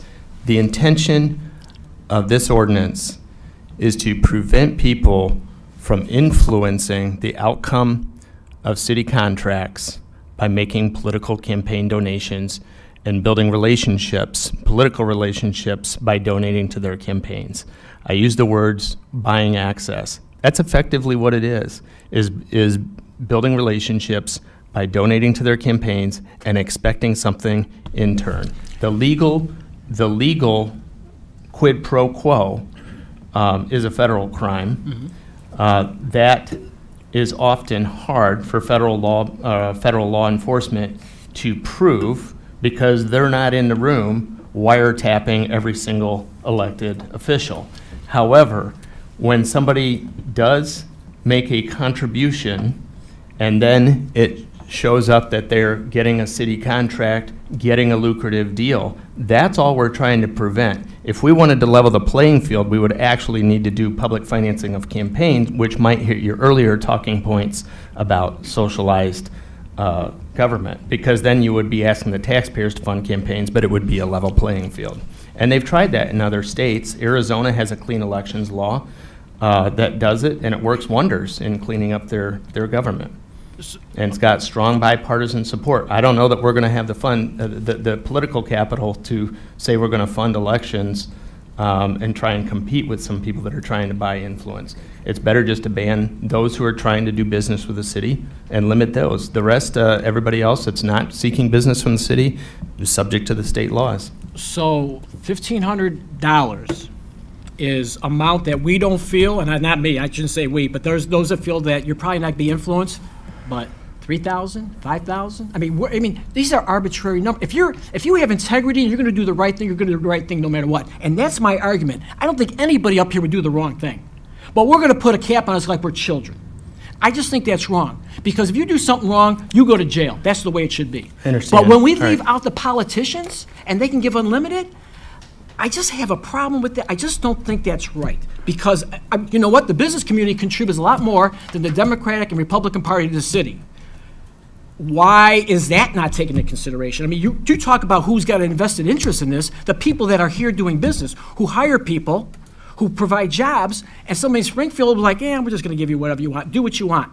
I just think that whole premise is not, it's not sustainable. It's not correct to do it. So that's why I'm saying this. I This just item don't will think go that on this is. unfinished business. I think everybody's had a chance to speak. It's my understanding that there'll be some amendments. We'll continue to work with city staff to provide those if you'd like the assistance. There's a few that have expressed a concern over some things that I'm not exactly sure we need to address because it might be addressed somewhere in state code. But that being said, there's no need for a closed session. Is there a motion to adjourn this meeting? So moved. Motion made by Alderwoman Smith, second by Alderwoman Garza. All in favor?